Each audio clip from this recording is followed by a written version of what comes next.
Já, herðu, nú ætlum við að snúa okkur til Finnlands. Það eru hver stórdagurinn á fætur öðrum í Finnlandi. Það var kosið fyrir 2 dögum og þá féll ríkisstjórn. Og svo í dag gengu Finnar í NATO og Reynir Þór Eggertsson háskólakennari í Finnlandi. Vertu velkominn. Já, takk fyrir það. Já, það lítur að hafa litað svolítið daginn þráttur að það sé stutt frá kosningum og ábyggilega mikil spenna kosningamyndun og svona að þetta dagurinn þar sem að Finnland gekk í NATO. Jú, það náttúrulega bara í öllum fréttum og mikið verið að tala þetta og líka einmitt hvernig einhvern veginn átakalaust þetta fór í gegnum þingið og þetta var ekki kosningamál, þannig að það var eiginlega þannig að það var of seint að gera málið að kosningamáli. Þannig að, og engin þjóðaratkvæðagreiðsla, þannig ég veit náttúrulega mjög margir, bæði yst til vinstri og yst til hægri eru mjög bara ósáttir við þessa ákvörðun. Hvernig hún rann bara í gegn? Já, þetta var allt mjög skrítið. Fyrir ári síðan hefði einhvern veginn engum dottið í huga að Finnar væri að fara að ganga í NATO og síðan bara allt í einu gerist það bara 1, 2 og 3. Já, maður að reyna að skilja þetta svona úr fjarska og það sem að henni dettur í hug að það er eins og að Finnar hafi alltaf verið með þessa skoðun en það var bara að bíða til tækifærið að Rússland yrði nógu veikt til þess að væri hægt að taka hana. Já, ég held að sko Finnur var haldið aldrei svona í járngreipum lengi og síðan náttúrulega þegar Rússar ráðast inn í Úkraínu og sýna alveg hverjir þeir eru að þá náttúrulega vakna Finnar upp í það að þeir treysta ekki þessum nágranna, en þeir hafa aldrei treyst honum, þannig að sem kemur ljós að eini svona alvöru herinn í Evrópu finnski herinn, sem hefur ekkert svona lent eftir á í uppbyggingu og á allskyns búnað og þess áttar sem margir aðrir herir höfðu losað sig við á síðustu 20-30 árum. Já, og plan til þess að berjast til síðasta manns, er það ekki plan? Já. Það eiginlega plan, varnarstefna Finnlands að bara berjast til síðasta manns.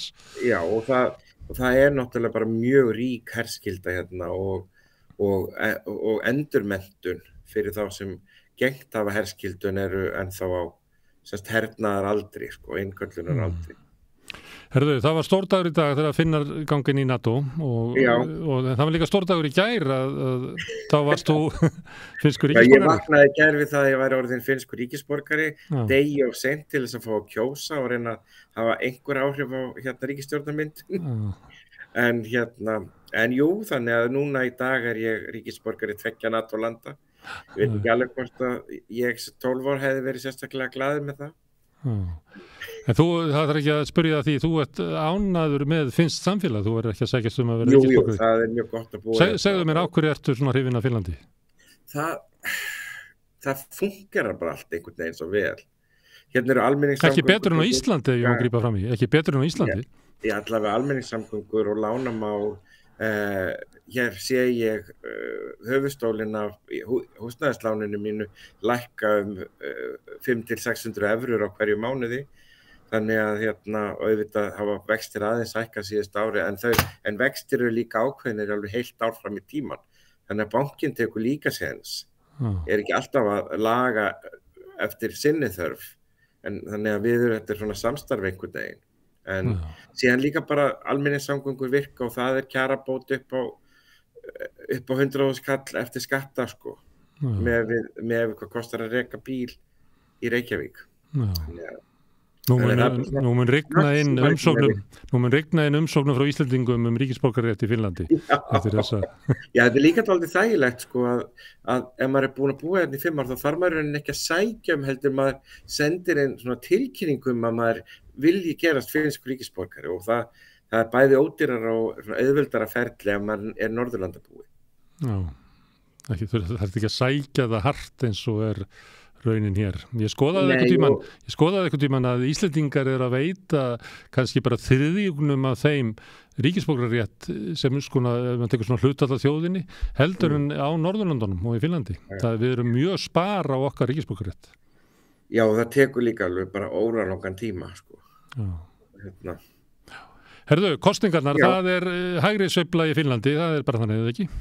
Jú, það hægri sveifla og en hún virðist ekkert vera neitt sérstaklega svona algjör og skilur í rauninni þingið eftir í dálítið svona lausu lofti af því að flokkarnir tveir sem kannski helst hefðu viljað vinna bara í hreinu meirihluta, sem sagt Kókumus eða Samlingspartíið eins og einn heitir á sænsku, sem svona, já, söfnunarflokkurinn eða Sambandsflokkurinn, það er þýtt á RÚV á Sambandsflokkurinn?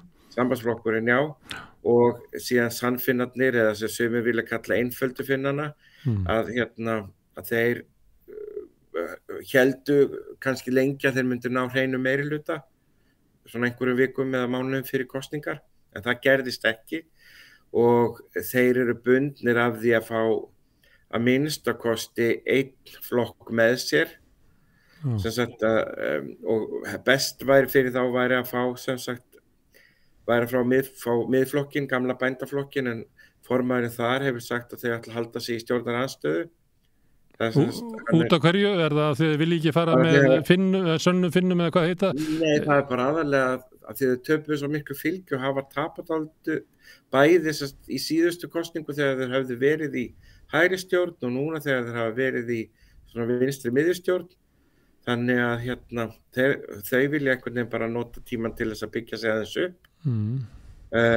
Flokkurinn sem þar kæmi á eftir væri sænski þjóðarflokkurinn, sem efnahagslega alveg inn á hægri línun, hann geti alveg farið eins og með skattapólitíkina og þess áttar, en aftur á móti stefna sannfinna í málefnum með hvað varðar sænsku og tvítingið og réttindi beggja hópa í landinu, þau stangast náttúrulega bara algjörlega á og hafa mjög ólíka skoðun á innflytjendastefnum og bara þörf finnska ríkisins fyrir, eða bara þjóðarinnar fyrir fólk til að koma hingað að vinna á þess áttar, sko. Þannig að sannir Finnar ekki bara á móti innflytjendum frá Norður Afríku og Afríku, heldur á móti sænska minnihlutanum? Já, þeir náttúrulega, sænski minnihlutin kúar þá alveg afskaplega mikið. Og það rosa pirringur hjá þeim gagnvart því að þurfa að læra sænsku í skólunum og þess að vilja helst taka það út. Sænski þjóðarflokkurinn hefur náttúrulega þveröfuga afstöðu þar og vill að sænska verði gerð aftur að skyldu stúdentsprófi sem það hefur ekki verið á sama hátt og það var fyrir 15 ára síðan. Og það var mjög ólíka stefni bara í menningar og menntamálum og þannig að maður sér ekki alveg hvernig þeir geti farið í ríkisstjórn saman nema þá sem sagt að því að nú sem sagt sambandsflokkurinn hann er kannski efnahagslega á sömu línu og sannfinnarnir en hann er allt annarri línu hvað var það menningamál og skólamál þó hann væri síðan alveg tilbúin til þess að skera niður í hugvísindagreinu og þess að það. Þeir eru samanlagt með fylgi sambandsflokkurinn og sannir Finnar með 96 þingmenn af 200, þannig að þeim vantar 5. Kristilegi demokratar, það er nóg eða er það ekki að vera tæft að vera bara með eins manns meirihluta? Það er tæft. Mér sýnist ég er að horfa á korti sko, að það virðist vera að þið þurfi einn í viðbót. Ef þið takið kristilega? Já.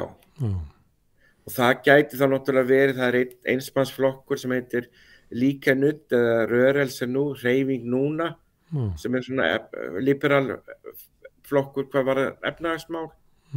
Og sá sem situr á þingi fyrir þann flokka, hann var áður í sambandsflokknum. Þannig að hann á ábyggilega náttúrulega ýmislegt sameiginlegt með þeim, sko. Svona viðreistarflokkur, er það svona viðreist? Já, þeir hafa aldrei náðu nein og hann er búin þetta er núna annað kjörtímabilið í röð sem hann verður einn á þingi. Og hann var einmitt að kvarta yfir því að það væri dálítið krefjandi og lýjandi að vera svona einn. Annar flokkur það sem er einn er fulltrúi Álandseyja. Hann er sem sagt utan flokka. En hann er ekkert að fara held ég í stjórn með sönnum Finnum, sko. En Sanna Marín, hún var áberandi forsætisráðherra og afskaplega þekkt út allan heim og vinsæl. Það náttúrulega bundu margir vornir við hana langt út fyrir Finnland, kona sem væri að leiða ríkisstjórnar sem að voru oddvitarnir voru allir konur, það var þannig til að byrja með. Nýtur hún mikilvæg persónu fylgis í Finnlandi eða það eins og stundu vill vera að fólk getur notið mikill að vinsælla utanlandsins en minni innanlands, það sem eru miklu umdeildari heldur en að við fyrir utan kannski gerum okkur grein fyrir? Jú, það er náttúrulega bara hvort tveggja. Hún er afskaplega vinsæl innanlands og kosningarnar urðu á köflum dálítið svona forsætisráðherra kosningar og hún fór náttúrulega persónufylgi í sínu, því hér er þannig að það er kosið sem sagt, þú kýst í raun og veru ekki flokk heldur fulltrúaflokks. Þannig að það er raun og veru fer fram prófkjör leið og þú kýst listan. Þannig að hún fór frá því að vera með í kringum hvort hún var með í kringum 20.000 atkvæði persónulega í síðustu kosningum og hún var bara með það í utankjörfundaratkvæðunum núna. Þannig að hún tvöfaldaði persónufylgi sitt í sínu eigin kjördæmi, held ég. Og hún var svo sem langt flestir bentu á sem forsætisráðherra og alveg vel yfir helmingur í skoðanakönnunum vildi halda henni áfram. Og ég veit að það náttúrulega eru margir innan sambandsflokksins að gæla við það að fara í samstarf með sósíaldemókrötum. Svipað hefur gert í Danmörku og er á Íslandi að búa til svona... Já, að nýta vinsæla konu í þessum tilvikum til þess að leiða svona þvert yfir stjórn. Og ég veit bara ekki hvort að Sanna langi í það eða hvað, en ég menn það hún náttúrulega miklu vinsælli heldur en leiðtogi sambandsflokksins Orbó. Sem fekk bara nokkur þúsund persónulega atkvæði og meira segja í síðustu skoðanakönnunum þegar var verið að spá flokknum 24% fylgi eða þar bil að þá var hann að fá innan við 2,5% fylgi sem næsti forsætisráðherra. Ekki einu sinni 10% af eigin flokki bentu á hann. Þannig að þetta svipað kannski og við þekkjum hérna frá Íslandi, þetta kannski verður þetta kallað Katrínar Jakobsdóttur módelið. Gæti verið, Síðan aftur mátti geti bent á að í sambandsflokknum þar er sem sagt ung kona sem er þingmaður hérna fyrir Helsinki sem heitir Elína, ég man ekki hvað er eftirnafnið hennar, en hún er alveg svakalega vinsæl, kemur afskaplega vel fyrir og það alveg ótrúlegt að þeir skuli ekki vera búin að gera hana að sínu leiðtoga þar, að því að það hefði verið mjög klókt að setja hana fram á móti Sönnu, að því að þær eru dálítið svona dökkhærðar og ljósær en þær hafa mjög svona svipaða persónutöfra. Alveg óháð hvort maður sé sammálið þeim í pólitík eða ekki. Og ég nefndi áðan að þegar að Sanna myndaði sína ríkisstjórn þá voru oddvitarnir allir konur held ég 5 og núna þegar ég renni hérna yfir að það eru 4 flokkar sem að náði inn á þing og þar að er Orbó eini kallinn sem er í forystu fyrir utan hann Harkimo, þessi eini viðreisnarmaðurinn sem við nefndum áðan. Allt hitt eru konur. Er þetta eitthvað sér finnst eða kanntu að ráði það að hverju konur eru svona miklu meira áberandi í forystu flokka þar heldur en að við þekkjum til dæmis á Íslandi? Þetta hefur bara gerst núna á síðustu árum. Það bara fyrir 10 ára síðan þá voru mjög fáar konur í forystu fyrir flokk og síðan bara hittist það bara dálítið þannig á að nú verður líka muna það að Sanna Marín verður forsætisráðherra, hún er ekki formaður flokksins þegar síðustu kosningar fóru fram. Hún er í rauninni varaformaður, leiddi reyndar kosningabaráttuna mjög lengi af því að formaðurinn var í veikindaleyfi og hann mynda síðan ríkisstjórn og verður forsætisráðherra en síðan kemur upp deilumál milli hans og bændaflokksins, miðflokksins sem í raun og veru fara að krefjast afsagnar hans og þannig kemur Sanna inn sem forsætisráðherra. Og það segir náttúrulega aldrei mikið bara hversu góður leiðtogi hún er innan stjórnarinnar að í aðdraganda kosninga þegar partímálin voru að koma upp þarna í fyrrasumar að í 5 flokka stjórn að engin flokkurinn reyndi einhvern veginn að svona fjarlæga sig henni að nýta tækifæri til þess að svona gagnrýna hana svona bakvið tjöld, svona óbeint og heldur það einhvern veginn ríkisstjórnin flykti sér á öll á bakvið hana. Já. Hún kölluð Sanna í Finnlandi svona eins og Björk og Elvis og gengur bara undir svona... Ég held hún, yfirleitt bara Sanna Marín. Sanna Marín, ok. Já. Herðu, en það kona líka sem leiðir Sanna Finna og hún með stærri flokkur en sósíaldemókratarnir. Kannski hlustendur hafa í huga að sósíaldemókratarnir í Finnlandi hafa aldrei verið jafn stórir og afgerandi eins og í Svíþjóð, Noregi og Danmörku. Það er öðruvísi landslagi þar. En það samt að svona flokkur eins og Svíþjóð og demokratanir og fleiri flokkar í Skandinavíu séu stærri heldur en sósíaldemókratanir. Þetta er náttúrulega í fyrsta skipti sem hann svona risastóri og það líka getur maður kannski mitt kennt henni svo ég bara noti það orðalag að því að hún þó að hún láti nú ýmislegt út á sér sem maður getur alveg vel gagnrýnt og ég sé eiginlega aldrei sammála en þá einmitt hefur hún þessa mjúku framkomu þannig hún nær einhvern veginn að mýkja þennan öfgafulla málstað þannig að hún nær að gera málstað Sannra Finna trúverðugri heldur en fyrrverandi leiðtogar sem þó hafa náða að fara í ríkisstjórn og þess aftar, en voru alltaf með allt á hornum sér. Já, gerir hann stofuhæfa. Hún heitir Rikka Purra, berðu það fram þannig? Já, Rikka Purra, já. Hljómar aldrei svona eins og tilbúið nafn, þetta er svo svakalega. Já, en það orðið algengt að í þessum tegundu flokka séu ungar konur í fórustu, það til eins og Ítalíu og víðar. Já. Herðu, nú stjórnarmyndun framundan og það ýmsir möguleikar að sambandsflokkurinn og Sanni Finnar myndi fá eitthvað með sér í ríkisstjórn, annað bandalagi við miðjuna, svipað í Danmörku og raunverulega Íslandi kannski líka. Hvað taka að finna sér langan tíma í það að mynda ríkisstjórn? Ólíkt eftir löndum, sko. Já, sko nú las ég akkurat frétt það í dag að Orpo hann að senda öllum flokkum bréf, forystumönnum allar flokka bréf með spurningum og þeir fá bréfið minni mig 14. apríl og fá einhverja daga til að svara því.